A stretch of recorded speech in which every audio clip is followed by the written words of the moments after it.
अस्सलाम वालेकुम दोस्तों, क्या हाल वाल है? खैर खैरियत है? अल्लाह पाक खुश रखे, आबाद रखे, लंबी ज़िंदगी दे। अल्लाह पाक किसी का मोहताज ना करे। अल्लाह पाक सबको सेहत कामिल अता फरमाए। अल्लाह पाक खुल्ला रिज़्क़ अता फरमाए। अल्लाह पाक हर नेक ख्वाहिशात पूरी फरमाए। क्या हाल वाल है? खैर खैरियत है जी। आज ईद का पहला दिन है, बकरा ईद का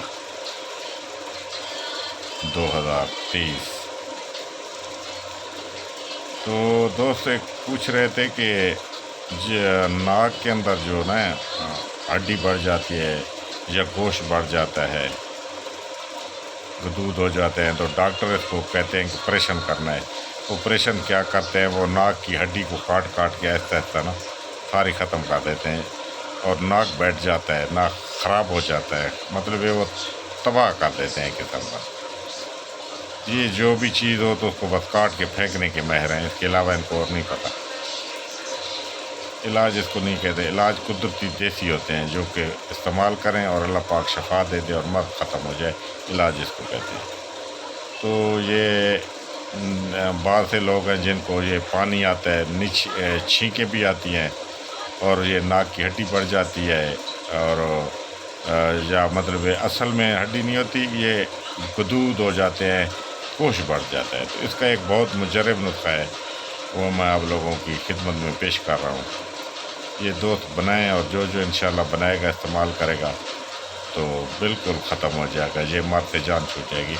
हालांकि इसका कोई भी एलोपैथी में और इलाज नहीं है, या आम हकीमों के पास भी इसका इलाज नहीं है, या आम लोगों के पास। ये सारे सन्यासी नुस्खा जात होते हैं हमारे। तो ये नुस्खे की तरफ आते हैं जनाब अली। आप लोगों ने क्या करना है कि मिसाल के तौर पे आप 50 ग्राम ले लें अपना जैतून का तेल, ठीक है, ऑलिव ऑयल, और उसको मेरे ख्याल ऑलिव ऑयल भी कहते हैं, जैतून का तेल खालिस जो वर्जियन होते हैं, एक नंबर। ये ख़ास ख्याल रख रहे, चीज़ खालिस होनी चाहिए। ये ले लें और उसके अंदर 1 तोला कलवंजी के बीज तुखम थोड़े से कूट लें, मामूली से, अगर ना भी कूटे तो खैर है।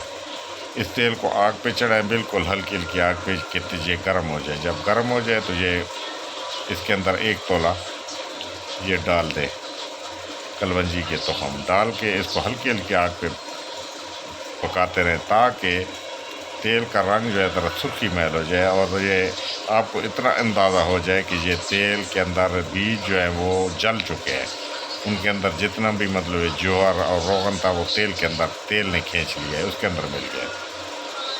तो इसको जनाब अली आप लोग नीचे उतारें और ठंडा करके साफ़ कपड़े से पुन लें। पुन के इसके 10-10 ml के ड्रापों में भरते, ड्राप भर के रात को सोते टाइम शाम को बिस्मिल्लाह पढ़ के, नमाज़ पढ़ के जब सोते हैं तो उसके बाद बिस्मिल्लाह पढ़ के एक नाक के नथने में 1 कतरा डालना है और ऊपर सांस खींच लेना है, फिर दूसरे नाक के नथने में डालना है और सांस खींच लेना है।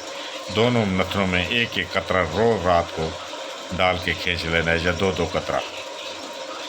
तो ये कम अज़ कम 40 दिन करना है। 40 दिन आप करेंगे तो ये आप बिल्कुल अल्लाह के हुक्म से इस मर्ज़ से जान छूट जाएगी और बिल्कुल ये जो गदूद हैं या हड्डी बढ़ गई है या नाक में एलर्जी हो गई है या कोई भी किसी किस्म का भी नाक का मसला है ना, तो ये अल्लाह के हुक्म से बिल्कुल ठीक हो जाता है, बिल्कुल क्लियर हो जाता है और अल्लाह के हुक्म से फिर दोबारा तकलीफ़ नहीं होती है, कभी भी आपको परेशान नहीं करेगा। ये बहुत मुजरब नुस्खा है, तो ये भी मुझे याद आ गया तो मैंने कहा चलो ये भी दोस्तों को दे देते हैं ताकि ये भी बनाएं और दुआ में याद रखें। और मेरे जो जितने भी नुस्खा जात हैं जो मुझे फॉलो करते हैं, ये अपनी एक डायरी बनाएं और उसके ऊपर ये लिखते हैं, इंशाल्लाह उनको ये मेरे जितने भी नुस्खा जात है दुआ देंगे और उनका मतलब ऐसे चलेगा जैसे चलना नहीं बल्कि दौड़ेगा। और ये मेरी 50 साल की ज़िंदगी का निचोड़ है। जितने भी मैं खुराकी नुस्खे देता हूँ कुछ मेरे अपने ज़िंदगी के हैं और कुछ मतलब अच्छे दोस्तों से मिले हुए हैं। तो ये बनाएं और दुआ में याद करें। ये बहुत आला और बहुत बेहतरीन नुस्खा है। ये तेल नाक की गदूद के लिए और नाक का बढ़ना, नाक की एलर्जी के लिए बेहतरीन चीज़ है। لیکن کم از کم 40 دن استعمال کریں. اگر کوئی 40 دن میں بندہ ٹھیک ہو جاتا ہے، اگر خدا نخواستہ کوئی کمی بیشی ہو تو چند دن اور استعمال کر لے. تو یہ بنائیں اور تو ہم یاد کریں. اللہ پاک آپ لوگوں کو خوش رکھے، آباد رکھے اور صحت والی لمبی زندگی دے، اور اللہ پاک کسی کا محتاج نہ کرے. السلام علیکم.